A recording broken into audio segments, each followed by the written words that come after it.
आप लोगों को पता ही है कि हम लोग बी ऑनर्स से रिलेटेड कुछ टॉपिक्स पे डिस्कस कर रहे हैं, डे टू डे चीज़ों को कवर करने की कोशिश कर रहे थे। थोड़ा सा गैप हो गया, वीडियो नहीं आ पाई, लेकिन आज मैं ना एक चीज़ पे डिस्कस करने वाला हूँ, वो है यूएनओ, यूनाइटेड नेशन ऑर्गेनाइजेशन, जो है वेरी वेरी इंपॉर्टेंट माना जाता है एग्जाम पॉइंट ऑफ व्यू से।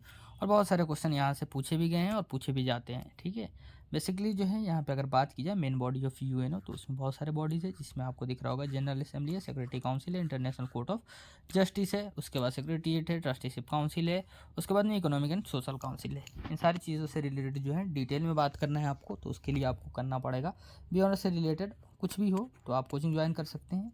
फुल्ली प्रिपरेशन जो है आपको लाइव क्लास के जरिए, उसमें पीडीएफ नोट्स मिलेगा, और इस तरीके से नहीं कि आधा अधूरा आपको जैसे यहाँ पे यूट्यूब पे लेक्चर मिल रहा है वैसा मिलेगा, फुल डिटेल में मिलेगा, सब चीज़ें मिलेगी। अगर डिटेल में चाहते हैं सब चीज़ें तो आप उसके लिए हमसे कांटेक्ट कर सकते हैं। 9891460883 पे कांटेक्ट कर सकते हैं। यहाँ पे नंबर लिख दे रहा हूँ, थोड़ा दिख जाएगा आप लोगों को, 9891460883। इस पे करके आप डिटेल में ले सकते हैं। इसमें पूरा डिटेल में बताऊंगा कि जनरल असेंबली से क्वेश्चन किस तरीके से राइज हो सकते हैं, सिक्योरिटी काउंसिल से किस तरह से क्वेश्चन राइज हो सकता है, आईसीजे से क्या क्वेश्चन बन सकते हैं, सेक्रेटरीट से क्या बन सकते हैं, इकोनॉमिक एंड सोशल काउंसिल जो है उससे क्या चीज़ें निकल सकती है और क्या क्वेश्चन निकली हुई है। इन सारी चीज़ों पर डिटेल में बात करते हैं हम लोग अपने लाइव क्लास में, जो एक नॉमिनल चार्ज पे आपको क्लास मिल जाती है। तो अगर आप लोग चाहते हैं कि बी ऑनर्स जामिया में किसी भी ऑनर्स में या एमयू के किसी भी ऑनर्स में एडमिशन पाना, तो आप हमसे कांटेक्ट कर सकते हैं और कोचिंग को ज्वाइन कर सकते हैं। एक नॉमिनल चार्ज पे करके आप हमारे लिए अभी से लेकर एंट्रेंस तक साथ में रहेंगे। प्रॉपर गाइडेंस मिलेगा आपको, वहाँ नोट्स मिलेंगे, लाइव लेक्चर मिलेंगे पीडीएफ्स में, उसके बाद में मॉक टेस्ट होगा आपके पास में, उसके बाद में टेस्ट होगा सब्जेक्ट वाइज सारी चीज़ों से रिलेटेड। फिलहाल थोड़ा सा देख लेते हैं ना। अगर बात किया जाए तो देखिए, मैं यहाँ पे स्टार्ट किया हूँ जनरल असेंबली से नहीं किया हूँ, जनरल असेंबली से स्टार्ट होना चाहिए, वैसे मैंने जनरल असेंबली से स्टार्ट नहीं किया। यहाँ पे आप लोगों को दिख रहा होगा आईसीजे। आईसीजे अगर मैं एब्रीविएशन फॉर्म की बात करूँ तो इंटरनेशनल कोर्ट ऑफ जस्टिस जो है इसका फुल फॉर्म होता है। एब्रीविएशन फॉर्म्स वगैरह भी पूछे जा सकते हैं ना आपसे। अगर बात किया जाए कि आईसीजे कैसे फंक्शन करता है, देखिए यूनाइटेड नेशन की जो भी बॉडीज़ है उसके अलग अलग फंक्शन है। तो उसमें से अगर आईसीजे की बात की जाए तो इंटरनेशनल लॉ, लीगल और एडवाइजरी ओपिनियन से रिलेटेड जो चीज़ों से डील करता है वो आईसीजे करता है। यानी international court of justice world में अगर किसी भी तरीके की इंटरनेशनल लॉ अगर बात आए और किसी भी चीज़ पे एडवाइजरी जारी करना हो जिस पे कोई भी कंट्रीज फॉलो नहीं कर रहा है, तो उसको अगर फॉलो करवाने की बात आएगी तो ये एडवाइजरी जारी करके उससे फॉलो करवा सकता है। यानी 193 मेंबर जो है यूएन के, उन कंट्रीज से उनको पालन करना पड़ेगा। एक जो भी एडवाइजरी ये जारी करता है उसको पालन करना पड़ेगा, फॉलो करना पड़ेगा। ठीक है, यहाँ से क्वेश्चन किस तरीके से एराइज हो सकते हैं, तो फर्स्टली ये है कि हाउ मेनी जजेस इन आईसीजे।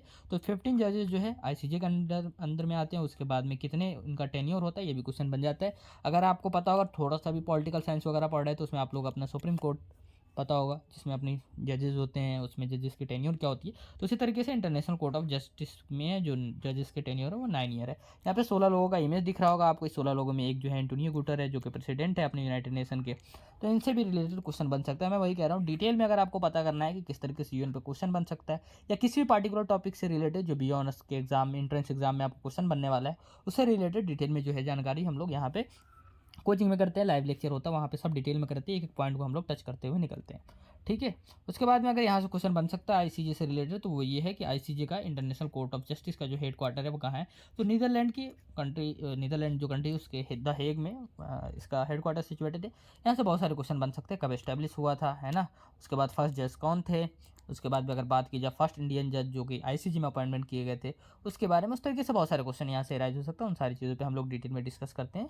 उसके रिलेटेड आपको सबसे पहले कोचिंग ज्वाइन करना पड़ेगा। मैंने ऊपर वीडियो में बताया था, जिसके लिए आपको 9891460883 पे आके कांटेक्ट करना है। एक नॉमिनल चार्ज पे करके आप हमारी सारी चीज़ों का एक्सेस ले सकते हैं।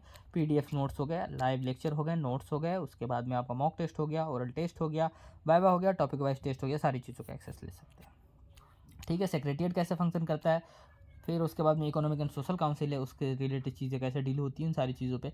उसके बाद में कुछ स्पेशलाइज एजेंसीज़ है जो कि यूएन के अंडर में आता है, उसकी हेड क्वार्टर से रिलेटेड क्वेश्चन आपसे पूछा जा सकता है। जिस तरीके से आपको list of specialise agency of United Nation की बात की जाए तो एफएओ है, उसके बाद में आईएलओ है, आईएमएफ है, उसके बाद में यूनेस्को आपको दिख रहा होगा, डब्ल्यूबीजी दिख रहा है, उसके बाद में आपको डब्ल्यूएचओ दिख रहा है। इस तरीके से बहुत सारे जो है स्पेशलाइज्ड एजेंसी है, और इन एजेंसी से किस तरीके से क्वेश्चन एराइज हो सकता है, सारे डिटेल में हम लोग यहाँ पे बात नहीं कर सकते हैं। लेकिन हाँ, ये ज़रूर है कि इससे रिलेटेड लाइव में बात जरूर करते हैं। लेकिन एक पॉइंट मैं यहाँ पे ज़रूर आप लोगों को नोट डाउन कराना चाहूँगा कि जैसे जो है इनका जो है ना हेड क्वार्टर देख लीजिएगा ज़रूर आप, जैसे यहाँ पे तो मैंने लिख ही दिया हुआ है, लेकिन ये कब फाउंड हुआ था ये ज़रूर चेक कर लीजिएगा। उससे रिलेटेड और भी चीज़ें हैं, जैसे अगर कोई भी रिपोर्ट जो कि इन ऑर्गेनाइजेशन से रिलेटेड आपको दिख रहा है, तो उन ऑर्गेनाइजेशन वगैरह को जरूर आप टच में रखिएगा।